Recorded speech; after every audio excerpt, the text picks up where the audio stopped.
My name is Stacy Larson. I'm 32 years old.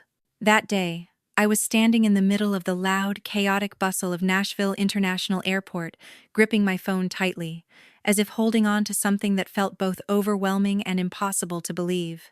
Just minutes earlier, I had learned that I was going to inherit $36 million from my grandfather, a number that made my heart race, not out of greed, but because it felt like my entire life had been turned upside down in an instant. My mind spiraled with possibilities: more security, more freedom, and maybe, finally being acknowledged by my family. I called my parents first, thinking that, at the very least, they would be happy for me. Even a simple, "We're proud of you," or "Congratulations," would have been enough. But no, my mother's voice was icy. "Money changes people. Don't expect us to celebrate." My father followed, his tone disturbingly flat, as if I had just told them something completely irrelevant to their lives. I swallowed hard, trying to stay calm, and then called my younger sister, Brenda, the one person I had always believed would be on my side. But Brenda was no different. She replied in a voice sharp as a blade. "Good for you, but don't expect anyone to throw you a parade." Her words cut straight through me. I didn't need a celebration. All I wanted was a normal reaction, a little warmth from the people closest to me. Instead, I was met with coldness and contempt, as if my inheritance were some kind of wrongdoing. I left the airport, got into my car, and drove away with a growing sense of unease. Their words replayed in my mind like a warped recording. Why were they so distant? Why did my good news upset them this much? And as I struggled to make sense of it, I had no idea that this was only the beginning of a nightmare. I drove away from the airport in a strange, suspended state. My parents' and Brenda's cold remarks kept echoing in my head like needles stabbing at my thoughts. I thought I would break down and cry, but I didn't. I just felt hollow, as if a part of my faith had been drained away. The highway stretched out ahead of me, the afternoon sunlight spilling across the windshield, and I tried to reassure myself that maybe they were just shocked. Maybe they needed time. But the sense of unease inside me kept growing, like a cold wind slipping under my skin. I glanced instinctively at the rearview mirror, and my heart clenched. A large truck was tailgating me too close, too fast, nothing like normal driving. I pressed the accelerator, trying to get away, but the truck sped up too, as if it were deliberately targeting me. Before I could even process what was happening, a piercing screech tore through the air. The truck slammed straight into the side of my car. The impact was so violent that the world spun out of control, everything shattering in a chorus of breaking glass and crushing metal. I felt my body thrown violently, my head snapping forward, my breath knocked out of me. I tried to scream, but there was only wind and chaos. My vision darkened. The sounds faded, as if submerged underwater. Then everything slipped into nothingness. When I came to, I heard the steady beeping of machines and smelled the sharp sting of disinfectant. The bright white hospital lights burned my eyes. My entire body ached. When I tried to move, I realized my arm was hooked up to an IV. My leg was immobilized, and a searing pain shot through my ribs, nearly stealing my breath away. As soon as Carol left, I reached for my phone. The screen lit up, but the first thing I noticed was that my message history had been completely wiped. There were no texts from the bank. No notifications about the inheritance. No trace of the thing that had made my entire family react so strangely. I opened my email and checked the notifications folder empty, as if someone had deliberately scrubbed everything clean. Panic set in. I tried to log into my bank account and was met with an error. My credit cards had been frozen. When I tapped the button to call customer support, my eyes caught sight of a folded piece of paper on the table beside the bed. I opened it, and my heart dropped a receipt showing a $50,000 withdrawal from my account. The signature at the bottom wasn't mine. My hands shook. The accident, my family, the money, none of it was a coincidence anymore. I was being targeted, and the first person who had access to my accounts was Brenda. I could barely breathe. The withdrawal receipt lay in my hand like living proof, cold, terrifying. $50,000 wasn't just a number. It was the first clear sign that someone was reaching for what was mine. I knew I couldn't panic anymore. If I stayed here and waited, I would lose everything. Maybe even my life. I dialed the lawyer my grandfather had once introduced me to, Robert Dean. The line rang a few times before a calm, deep male voice answered. Robert Dean's office. This is Robert. I forced my voice to stay steady and quickly told him everything: the accident, Brenda's visit to the hospital, the deleted bank messages, and the withdrawal receipt. There was a brief silence on the other end of the line. Then Robert spoke slowly, as if choosing his words with care.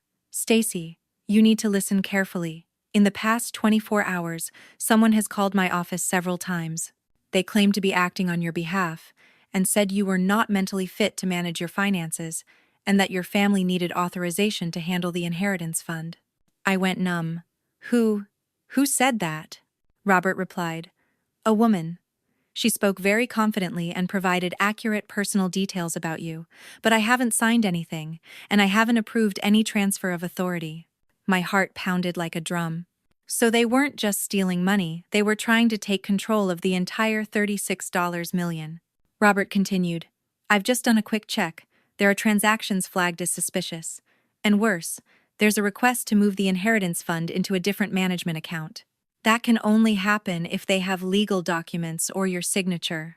I gripped the phone so tightly my hand hurt. A chilling thought flashed through my mind. The accident could have been part of the plan. If I died, they would take everything. If I survived but was declared incompetent, they would still get it all. What do I do? I asked. Robert's answer was firm. Do not sign anything. Don't meet with them alone. And if they show up, make sure there are witnesses. I'm contacting the police and the bank right now. I looked toward the hospital room door, the sense of danger closer than ever. I had just hung up with Robert when the door burst open. Before I could react, Brenda walked in first, followed by my parents and a strange man in a gray suit, holding a leather briefcase as if this were a business meeting instead of a hospital room. The air instantly grew heavy. Brenda gave a thin smile. You're awake already? Good. Saves us the trouble. I tried to sit up straight, my heart pounding. What are you doing here?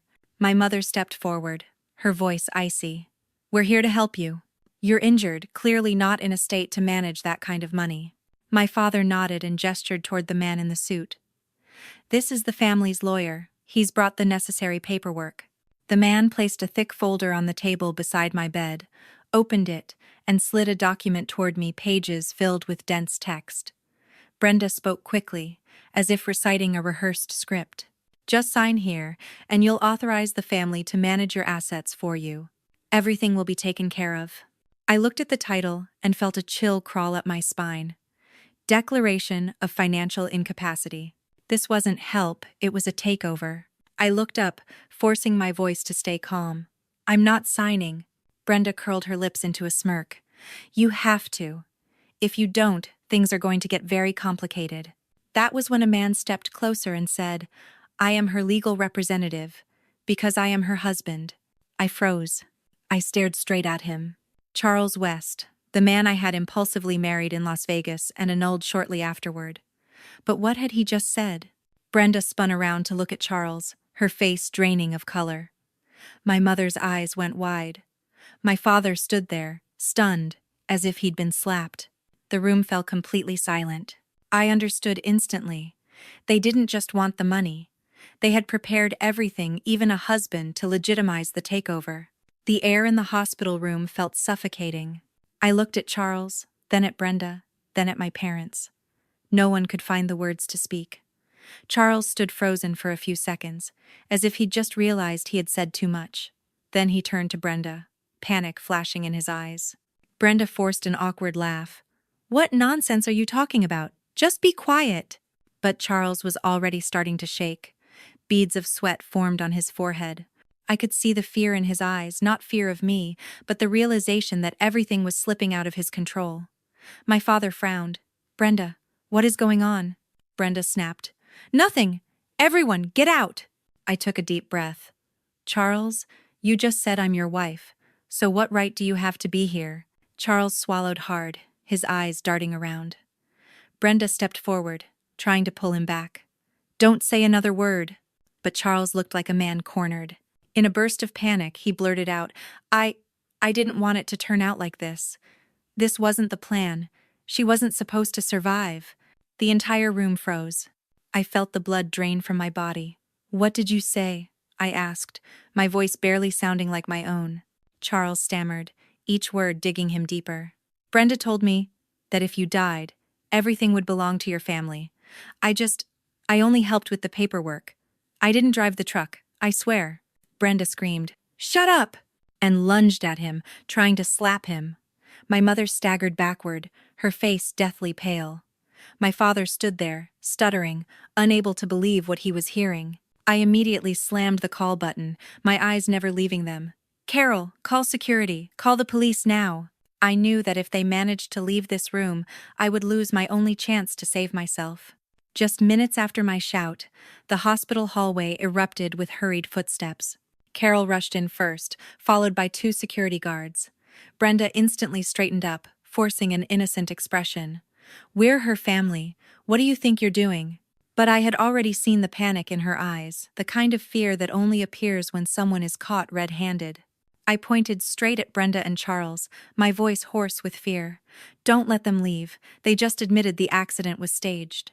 "Actually," Carol froze for a split second, then immediately turned to the guards. "Lock the door." One guard blocked the exit while the other called the police. Brenda started shouting. "She's in shock, she's talking nonsense." My parents stood there like statues, their faces drained of color. Charles kept shaking his head, stammering, "I didn't kill her. I just—" But the more he spoke, the more he incriminated himself. Before long, two local police officers arrived. One began taking statements while the other questioned me in detail where the accident happened, who arrived first, who had handled my phone and documents. I told them everything, my hands trembling but my mind razor-sharp, because I understood. This was the only moment I had to protect myself. My lawyer, Robert Dean, called back shortly afterward. He said he had contacted the bank to temporarily freeze the inheritance fund and had issued an alert about identity fraud. The police advised that I be moved to a secure area of the hospital to prevent any further contact. I was transferred to another room, with a security guard posted outside the door. That very night, a detective assigned to the case was sent to see me. He examined the withdrawal receipt, requested full transaction records, and asked for authorization to pull hospital hallway security footage to confirm that Brenda had taken my phone. He spoke bluntly. "If what you're telling us is true, this isn't just financial fraud. This is a conspiracy to commit murder." I lay there in bed, aching all over, but for the first time since the accident, I didn't feel alone anymore, and I knew their game was coming to an end. 2 days later, I was moved to a private, secured wing of the hospital with guards posted around the clock. My body was still in pain, but my mind felt strangely clear, as if pure survival instinct had pulled me out of weakness.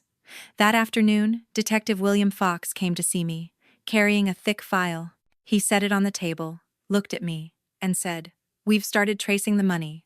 I held my breath. Fox opened the file and pointed to a bank statement.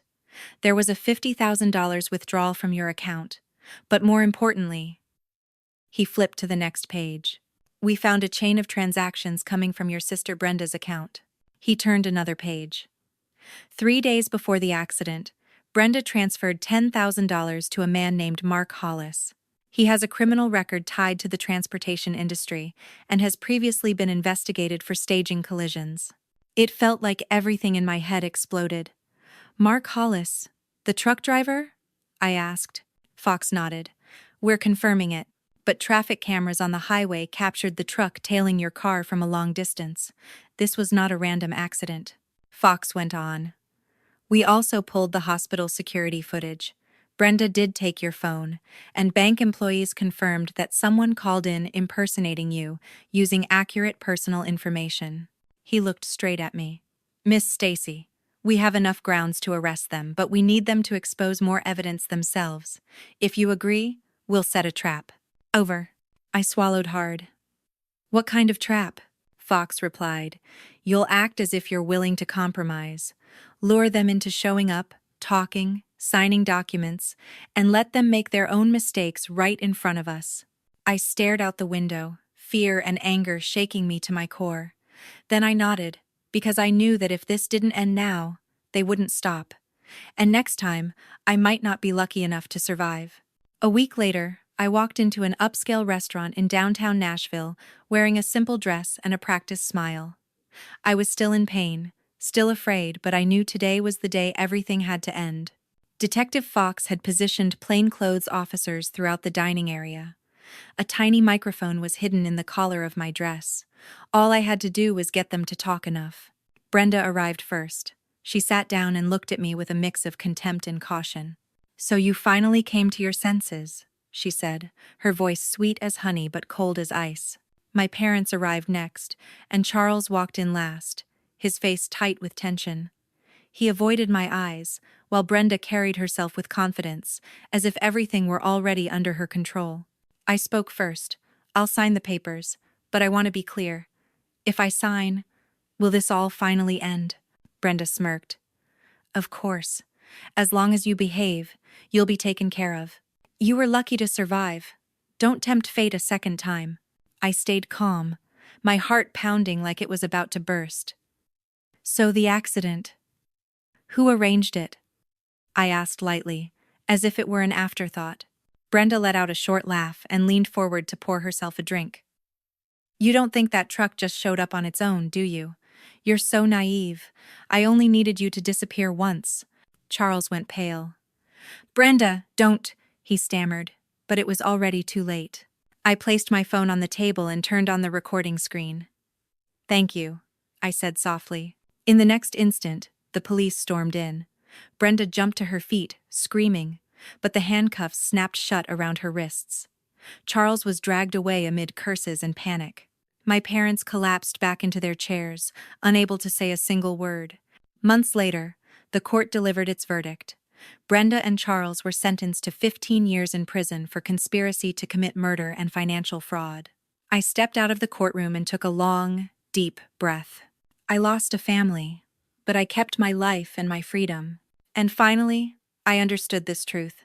Sometimes, the most dangerous enemies are the ones who share your last name.